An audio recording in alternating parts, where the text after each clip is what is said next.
ketiga ini kita melanjutkan tujuan penelitian.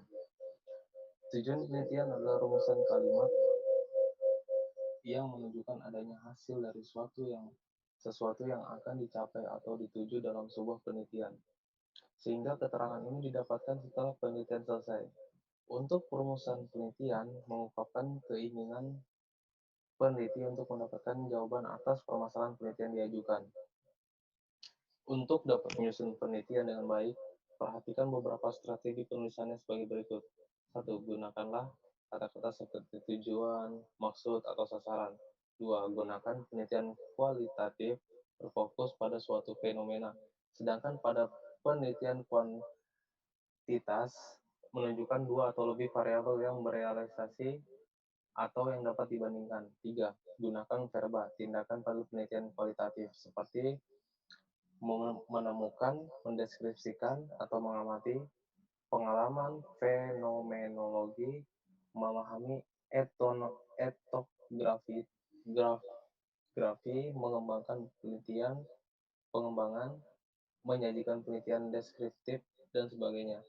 Adapun pada penelitian kuantitatif, seperti hubungan antara perbandingan antara dan pengaruh terhadap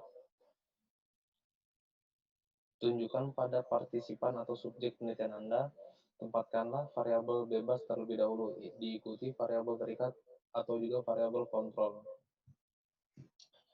Ruang lingkup penelitian. Ruang lingkup bisa diartikan secara lebih khusus pada materi atau hal tertentu. Dalam sebuah penelitian, ruang lingkup bisa berarti pembatasan variabel yang digunakan beberapa banyak subjek yang akan diteliti, luas lokasi penelitian, materi yang dikaji, dan sebagainya. Hipotesis penelitian. Ketika menulis karya tulis ilmiah, maka ada suatu bagian yang tidak boleh terlewatkan, yakni hipotesis penelitian. Bagian tersebut cukup krusial termasuk dalam skripsi. Jadi, kamu bakal menuliskan saat sudah mengerjakan skripsi. Bagian tersebut mungkin tidak sepanjang bagian lainnya seperti pembahasan atau latar belakang. Meski begitu, hipotesis memiliki peran penting dalam sebuah penelitian. Landasan teori dan tinjauan pustaka. Landasan teori berfungsi untuk menyajikan ulasan teoritis dengan memformulasikan sintetis teori yang akan digunakan sebagai dasar pemecah masalah yang diteliti. Di pihak lain, tinjauan pustaka berfungsi untuk menyajikan ulasan penelitian. Penelitian yang telah dilakukan sebelumnya, yang kemudian dibandingkan dengan penelitian yang akan dilakukan ini. Baik teori maupun penelitian yang diulas diarahkan kepada pemecah masalah yang diteliti, sehingga setelah penelitian itu selesai dilakukan dan hasilnya dilaporkan. Diketahui apakah teori tersebut perlu dikembangkan lebih lanjut dan apakah penelitian ini dapat menutup kekurangan penelitian-penelitian sebelumnya. Pada tahapan landasan teori dan tinjauan pustaka digunakan genre mikro, ulasan, atau bisa dibilang review. Yang diulas adalah teori yang akan digunakan dan sejumlah penelitian yang telah dilakukan sebelumnya. Teori yang diulas tidak hanya berasal dari buku, tetapi juga sumber-sumber lain yang dirujuk dalam proposal. Sementara itu, penelitian-penelitian yang diulas adalah penelitian-penelitian sejenis yang relevan. Untuk keperluan penulisan proposal penelitian, tahapan yang paling bermanfaat untuk diambil dari teks ulasan adalah tahapan tafsiran isi dan tahapan evaluasi. Dalam menafsirkan isi, Anda tidak boleh salah memahami sumber-sumber yang Anda ulas. Demikian pula dalam mengevaluasi teori, Anda perlu mempertimbangkan keunggulan-unggulan dan kelemahan-kelemahannya. Dari sinilah Anda memiliki dan menetapkan teori yang akan Anda gunakan untuk memecahkan masalah yang Anda teliti. Metodologi penelitian. Tahapan metodologi penelitian meliputi 1. Waktu dan lokasi penelitiannya, sumber data penelitian, dan 3. Alur penelitian. Unsur yang pertama mengandung pengertian bahwa penelitian akan dilaksanakan pada kurun waktu dan di lokasi tertentu. Pada teori tentang metodologi penelitian, kedua hal itu sering dikatakan sebagai latar atau setting penelitian. Unsur kedua menunjukkan penjelasan tentang wujud data dan tempat data diperoleh, serta dengan teknik apa data diperoleh dan dianalisis. Unsur yang ketiga merupakan produser atau langkah-langkah penelitian. Dari ketiga unsur tersebut, dapat dinyatakan bahwa tahapan metodologi penelitian menyajikan pendekatan, metode, dan teknik penelitian yang akan diterapkan, termasuk langkah-langkah yang akan ditempuh. Genre mikro yang digunakan pada tahapan metodologi penelitian adalah deskripsi, laporan, dan prosedur.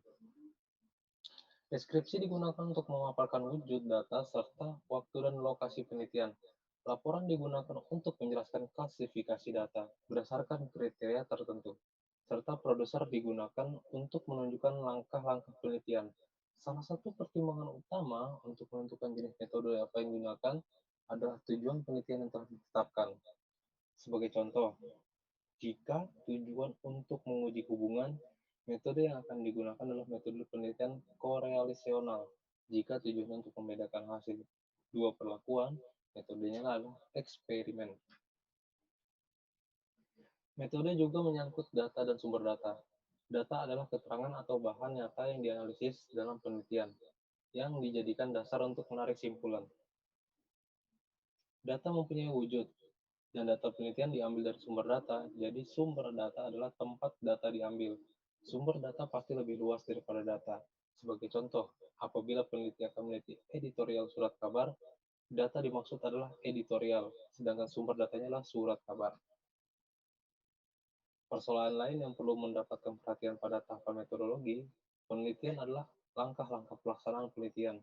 Langkah-langkah itu ditempuh secara prosedural atau secara berurutan. Uraian tentang tahapan penelitian mencakup penjelasan tentang langkah-langkah penelitian yang akan dilakukan oleh peneliti. Bagian ini sangat penting sebab akan menjadi paduan pelaksanaan teknis penelitian. Dalam menulis langkah-langkah penelitian, hal yang harus dipertimbangkan adalah metode penelitian yang dipilih. Ini sejalan dengan kenyataan bahwa perbedaan metode akan berpengaruh pada perbedaan langkah penelitian, baik dalam tahap pra-penelitian, tahap penelitian, maupun tahap pasca penelitian. Daftar pustaka. Meskipun tidak dimasukkan ke dalam tahapan pada struktur teks proposal penelitian, daftar pustaka merupakan kelengkapan yang sangat penting. Oleh sebab itu, masalah ini dibahas secara khusus.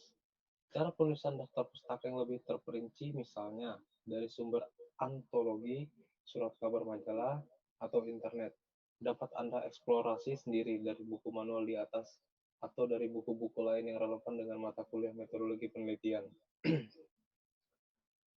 Prinsip yang paling mendasar pada penulisan daftar pustaka adalah bahwa semua karya yang dimasukkan ke dalam daftar harus disusun secara alfabetis berdasarkan nama belakang penulis karya tersebut. Hal ini berlaku bagi baik penulis asing maupun penulis Indonesia. Baik.